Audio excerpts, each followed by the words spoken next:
Agricultor. El agricultor nos brinda lo que vamos a comer. Vegetales, animales, huevos y leche también. El pan está contigo porque él cuidó del trigo. Él al mundo alimentará.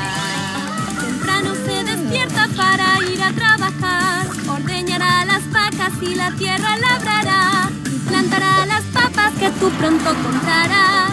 Él al mundo alimentará.